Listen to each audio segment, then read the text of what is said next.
Welcome to another week, another show of Hawkeye with me, Dave O'Hara. That bright, shiny face on the other end is our buddy Owen Siebring from Fox 28, CBS2, Iowa's News Now sports guy. Cleveland, Ohio is the destination. Owen, my friend, before we get to you, I want to mention we're going to close out the show with another guy in Cleveland, Ohio. My production partner, Michael Merrick, is going to close out the show talking all things Bluder's bunch today, obviously, and Caitlin Clark. Owen, first of all, as always, thanks for joining us. And I know you are on a crazy busy schedule, so I want to get to you right away here. What a tournament, a Sweet 16 tournament it was, evolved into the Elite Eight and now on to the Final Four. So, of course, dispatched Colorado, a little easier than the road the Hawkeyes had at home at Carver Hawkeye against West Virginia. But one of those opponents, we all scratched our head and said, I wonder how this is going to go.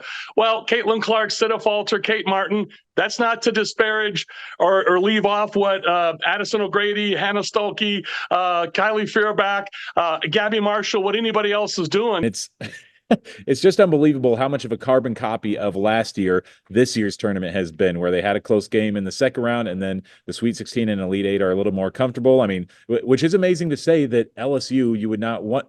I mean, at its surface, you maybe wouldn't call it a comfortable game, but they sure looked comfortable for most of that second half. I mean, Colorado, they just took care of business start to finish. There was barely any time in that game where any journalist in the building, I think, wondered what the outcome was going to be. Iowa just looked in so much control. And then against LSU, I was not sure at halftime which way it was going to lean, but then Caitlin made that first three-pointer about 12 seconds into the third quarter, and then the rest was history. They just seemed to be cleaning house the rest of the way. It was on ESPN, which is cable, 12.3 million, but it peaked at 16.1 million viewers, Owen. So that beat five of the five games in the World Series last year. It beat some Thursday night NFL games viewerships on Amazon. It had beaten some men's college basketball tournament games. It had beaten some college football games. Suffice to say, it was a broadcasting juggernaut, up from last year's on-network television, ABC, against LSU. The championship game last year was 9.9. Owen, this thing called women's basketball, especially Bluder's bunch, Caitlin Clark, it's not going away anytime soon, is it? Here's what I'm wondering is that what's the population of America? About 350 million people. What I'm wondering is, what were the other 338 million people doing that night? There couldn't have been anything else interesting to do, was there? Like, only 12 million? Come on, what are we doing? But yeah, just a remarkable record that just continues to show the growth of the sport. Just earlier, right before I got on the call with you, I was actually talking to this journalist who reached out to me from France. He wanted to talk about Caitlin Clark and the record and the LSU game and everything. And so he was asking about that number as well. And so I was looking back through the numbers and saying, like, because he was asking how much do people care about women's basketball in America versus like the men's game or the NBA. And I was like, well, this game the other night was more popular than all but one NBA game all of last season. I mean, that just shows where the game is at and where it's just rocketed to in popularity just over the span of a couple of years, that this can have more viewers than all but the deciding game of the NBA Finals. I mean, just extraordinary to think of this growth. I mean, even just 2-3 years ago to say that would have been almost unbelievable. You caught some great images besides the great interviews you did. But the one moment I want to highlight of all your many great shots and coverage, you got a great picture of Caitlin in tears by herself, in joy, sitting in the confetti with her legs out in front of her, and just up to her left and up to her right, together but separately, was Sydney Falter and Kate Martin, and they were just soaking it all in. You and I talk about this often, Owen, and Mitch and I do as well. Let's never forget, these are 22-year-old, 21-year-old kids, young adults. That moment was pretty special, and your camera shot, just to go quiet and just hone in with your camera on that, was really pretty cool. And of course, they all three were fidgeting with their phone and returning messages, as one would do that age or any age now. But still, that moment of clarity and quiet was pretty cool that you captured. Yeah, it was kind of a lucky find, because at the moment, all of the assistant coaches and everybody were over here kind of cutting down the nets, and they were doing all of the coaches. And I mean, they were letting everybody cut down a piece of the net, video crew, photographers, family members were cutting down part of the net. And so while a lot of people were looking at that, I kind of just glanced over and I see, is that Caitlin sitting on the floor? And so I happened to go over, and yeah, I mean, I don't know. I can't imagine what was going through her mind, but just that entire week had been so chaotic with so many people, wanting to get a piece of her, wanting to get an autograph, wanting to get an interview. I mean, all of us were just in her face all of the time, trying to get a soundbite, get something. And it was just a moment where you could kind of see her just take a breath for a minute. I mean, she doesn't have a lot of moments where she maybe can feel like she can just take a breath, but it seems like she just was like, all right, let me just unwind and be by myself for a little while. She doesn't get granted many of those moments just because of the status that she's attained in our world right now. But yeah, it was just nice to see her sit there for a moment as I'm looking out the window of the arena. I see Brent and Ann Clark, Caitlin's parents, walking by me. Hey, Brent and Ann. What timing? But yeah, she just had to take a moment to kind of unwind and take her hat off and rub the sweat off her brow, kind of like she'd just gotten out of working in the field. And then as we see Brent and Ann walk by, she had to go and spend some good time with them too. So a lot of hugs and joy among that family as well over the last week.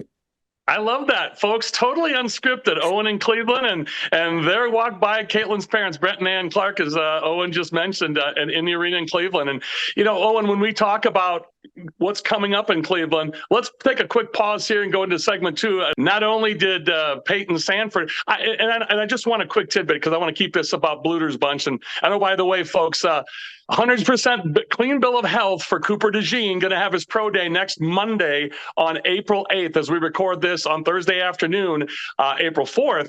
But Cooper DeJean going to have his pro day in Iowa City, Owen, so that's pretty cool stuff. But Peyton Sanford, been on this show. We recorded it last December. 4 months ago, but he declared for the NBA draft. Now, I think it's kind of like a lot of these guys at Iowa. It's his first time declaring, so he has the right to come back to Iowa by, I believe it's May 29th. So he has some time to decide. He's going to get analyzed by draft experts. Rumor has it mock drafts have him going in the second round if he chooses to go. But I don't want to speak for him, but it seems to me there's a pretty good possibility he's coming back. Your quick thoughts on Peyton? I would, if I were a betting man, I would say he's probably going to come back. But I don't maybe know him as well as some other people might. So I'd say that he, just for the sake of being able to improve himself a little bit more, I think he really likes being at the University of Iowa. He's got his brother there. He's a Des Moines area kid. And so I think that he would enjoy just playing one more season close to home. But, it could tip the scales a little bit if he has a great workout and they say, hey, you maybe could go first round. That'd be hard to turn down. So it's going to maybe depend on the grade that he gets at the draft workouts. I agree with you on that, Owen, but time will tell. But let's take a quick break. We'll come back with the second segment with Owen Siebring, sports guy with Fox 28, CBS2, Iowa's News Now. Owen is kind enough to join us from Cleveland, very busy schedule. We had a Brent and Ann Clark sighting walk in front of Owen during this interview, so pretty cool stuff there. But then we'll talk about what's happening in Cleveland. We've done all the backstory. Now we got to get to what's upcoming. Again, as we record this on Thursday afternoon, April 4th, what's upcoming tomorrow night against UConn, Gino Auriemma, the legendary coach, and of course, a healthy Paige Beckers, or somewhat healthy, and one of Caitlin's running mates back in her high school and AAU days. So this could be another fun matchup like an LSU to talk about. So we're going to get to more of that with Owen Siebring, and then we'll close out the show with Michael Merrick, my production partner from the Daily Iowan Television, and also from KRUI student-run sports radio. So we'll talk with the ever-popular much more, Owen and Michael with Hawkeye. I'm Dave O'Hara, back with more in a few moments. To have a strong finish, you need an excellent start. It's true on the track and also in the field. That's why Mershman Seeds works tirelessly to deliver cutting-edge technology year after year. Introducing Starting Line, Mershman Seeds' latest advancement in seed treatment, now providing added protection from white mold and sudden death syndrome all season. Ask for Starting Line seed treatment from Mershman Seeds, your friend in the field. Welcome back to Hawkeye with me, Dave O'Hara. There's our buddy Owen Siebring, sports guy from Fox 28, CBS2, Iowa's News Now. Owen, quick re-intro for segment 2. Kind enough to join us from Cleveland. Thanks again for staying over for a second segment. We'll close out the show with our third and final segment with my production partner, Michael Merrick. He also in Cleveland, Ohio for the Final Four. All right, Owen, we did all the backstory. Let's clean it out. Let's move on to what's happening in Cleveland. The big matchup against UConn as we record this on Thursday afternoon, April 4th. The big matchup tomorrow night on ESPN. Fire away when ready, my friend. Yeah, I mean, the Player of the Year awards are kind of the storyline as we go into the Final Four, too, because we have 3 of the last 4 Naismith Award winners who are going to be on the court together at the same time tomorrow night, with Caitlin winning the last 2. Paige, of course, won when those 2 were freshmen.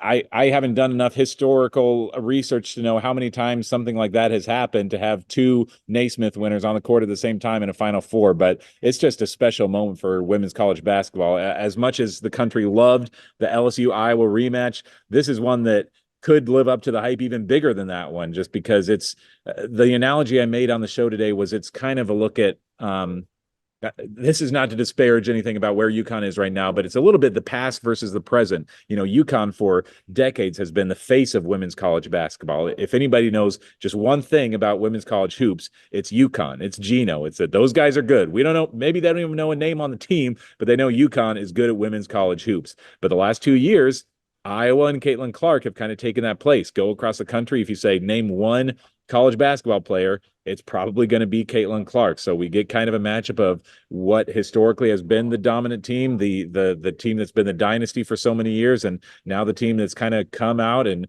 hasn't maybe historically been a Power 5 team that's made a lot of deep tournament runs, but the team that right now is the one that everybody's talking about. Well stated. And, to your point, in years past, Gino Auriemma has gone through some health issues, as well as his star player, Paige Beckers, as you mentioned, and coming back healthy now. She and Caitlin have a past, as I mentioned in the previous segment, of AAU ball. And Paige is a Minnesota girl. A lot of people forget that. She's a Minnesota, Twin Cities area girl, and then played against AAU against Caitlin. So she and Caitlin were tight for a number of years. So again, the focus has got to be the focus and not this. Although UConn does add a little extra flavor for us fans and media, let's be blunt, like LSU did. But talk about that a little bit. As much has been made about that, but what are your thoughts on that? Yeah, to be frank, I hadn't thought much about that coming in. I think a lot of people got turned on to that storyline with the Wright Thompson article that came out through ESPN recently. And I think that, we've reached a point with Caitlin where we kind of know, we know a little bit the right questions to ask her, just because she knows the right answers. And so I think that if anybody asks a question about oh, do you feel like you're getting revenge against UConn, or you got spurned by Gino, that kind of thing, she'd give the most perfectly diplomatic response and say no, it's nothing like that. They made their choices. And I don't hold anything against them. And she's obviously perfectly happy at the University of Iowa. So I don't, and who knows if she becomes Caitlin Clark if she goes to UConn. I mean, she would be on a team with lots of other star players that were 4 or 5 star athletes coming out of high school. So who knows if she would have broken all the records and become the superstar that she is. Maybe she does. I mean, I can't say that she wouldn't, but I think the fact that she's on a non-blue blood team has really helped catapult her star power. So I don't think she honestly holds a grudge against them. I could be mistaken. Maybe she does deep down. Maybe she feels a lot of things deep down that she doesn't say to the media. I'm sure she does, in fact. But I don't think that she would express that. And I think that the biggest storyline coming in for her, if you're going to make a story out of anything, is going to be, the her and Paige Beckers thing, just because they have such a history together that they like each other a lot. I mean, they're obviously good friends, and they go back. I mean, Caitlin couldn't even remember how long they've known about each other. She thought maybe 5th, 6th grade, something like that.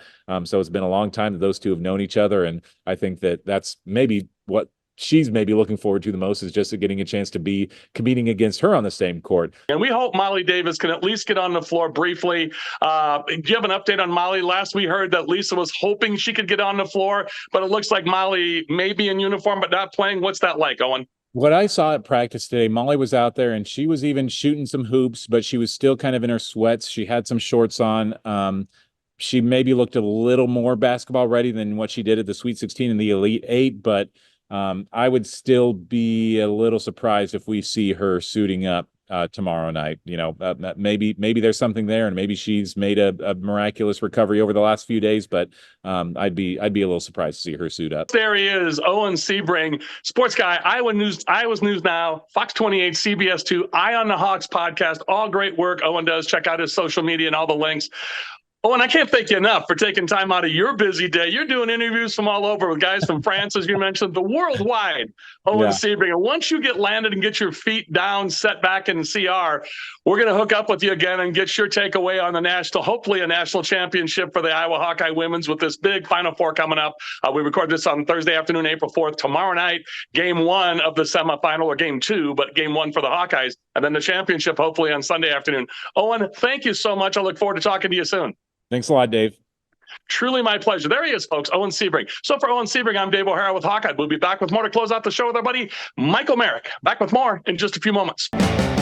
Who do you trust to produce the best yield? A seed company that's chasing technology, or a seed company that's writing a book on it? Mershman Seeds is a leader in technology. We're independent and family owned. Our sister company, MS Technologies, provides access to world-class traits and genetics. And our starting line seed treatment is second to none. Who can you trust with your yields? Mershman Seeds, your friend in the field. Welcome back to Hawkeye with me, Dave O'Hara. There's our buddy Michael Merrick, my production partner, but on this side of the camera in Cleveland, Ohio. He was in Albany last week. And again, thanks to Owen Siebring, Michael and Owen. Gee, Michael, it's like old home week for you. You interned there a couple of years ago. Then you interned with our friends at WHO 13 in Des Moines and going to be out in the world here once you graduate. I'm going to start here with you with that huge grin, and you should. Why not? I love the fact that you've been covering Caitlin Clark. She came into University of Iowa at the same time you did. You're both leaving at the same time. Let's talk about your experience. You know, it's been such a wild ride. Like you mentioned, I came in same class as Caitlin Clark. So we kind of entered in this whole weird COVID situation. And, you know, I was covering Luca Garza and that team my freshman year. And I had some colleagues who would go to the women's basketball games, and they would come back to me in the studio and be like, you know, I feel like I'm the only person in the world who knows that Iowa has a sensational freshman. It was really that Iowa State game where she led that huge comeback that really put everyone in the university's eyes on her. And then my sophomore year, I was lucky enough to be able to call a few games for not only Big Ten Plus, but also KRUI Radio. And then my past 2 years, I've been the sports director at KRUI Radio and DITV.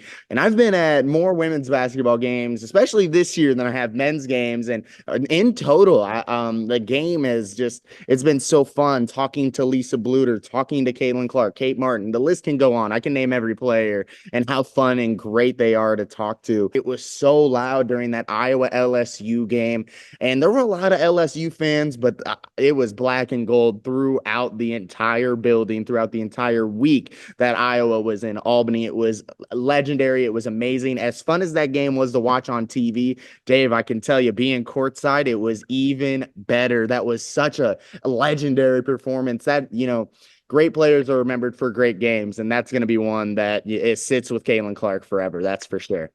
So well stated by you. And the thing I find fascinating when you talk about that COVID year, and Caitlin talked about that when she was on this show about a year and a half ago, and we're going to rerun that, obviously, after this March Madness run for Bluder's Bunch. We'd be crazy not to. We've done it a couple times. You and I have rerun that episode over the last year and a half. But she mentioned the same thing you did, playing in front of cardboard cutouts and you know, very few live bodies, maybe her family, like you, a few media. And then before NIL and now NIL and the world famous person she is and all the endorsements and now going to the WNBA.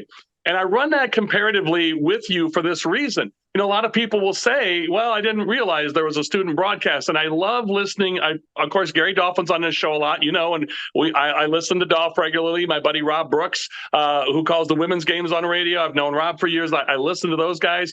But I have an AirPod in one ear, and I'm always listening to you and whomever you have with you as a broadcast partner, football and basketball. And the thing I want to tell viewers is this.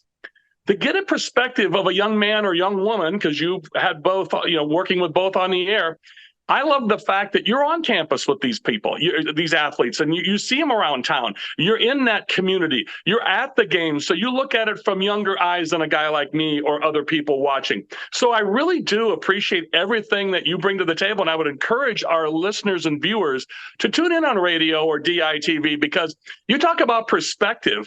And the perspective you have for such a young person, as you mentioned, with limited life experience by that, I mean, but now you can apply that to moving forward in your life. And just what an incredible ride. And I said this to you the other day because of our ages, but difference. I'm very happy for you, but I'm also very proud of you and the stories you're telling. You can tell the passion you have.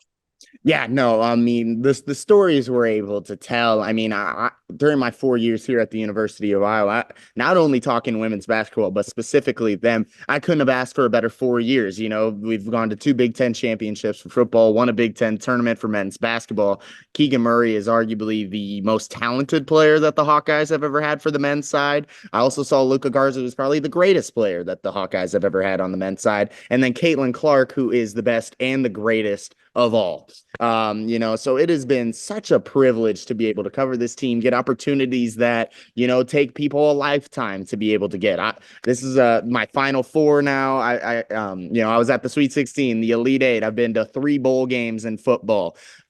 Big Ten championship, a few Big Ten tournaments. I got so much experience from the University of Iowa that, I forget some of it. And, some of it isn't even on my resume when I've started applying for some jobs. And, it's a great problem to have. And, the story, I can't not have a smile on my face when I talk to these players, talk to these coaches. Lisa Bluder is the sweetest human ever. It feels like, that's just a person that you want in your life, you want to talk to, because she's always uplifting, she's always finding the positive, she's always finding a way to be happy, and that kind of resonates with me, and it always leaves me with a smile. And then talking to so many of the great players and their great stories on this team, I'll touch on 2 really quickly, but the one that everyone's talking about right now, Sydney Fulter stepping into the starting lineup and being an absolute dog for this Iowa team, made an all-regional team, made an all Big Ten tournament team. And someone else who was like her, who was on the bench last year during the tournament, but for a different reason, Kylie Fierbach, getting to talk to her, hear her story after she suffered that, terrible torn ACL. And during the offseason of 2022, she missed all of the great things from last year on the court. She was still with the team, but she didn't get to be on the court for it. So to talk to her and see how, she said that was important to her because it made her appreciate the game of basketball more. She didn't know if she would be able to get back to where she was. And now here she is in the Final Four, making impactful moments for this Hawkeye team on this run. I think it's just so great for both those players and so many other great players on this team. This has just been such a great team. And wouldn't it be such a storybook ending, Dave, if Caitlin Clark gets to walk out on top with a national championship after everything she's been through?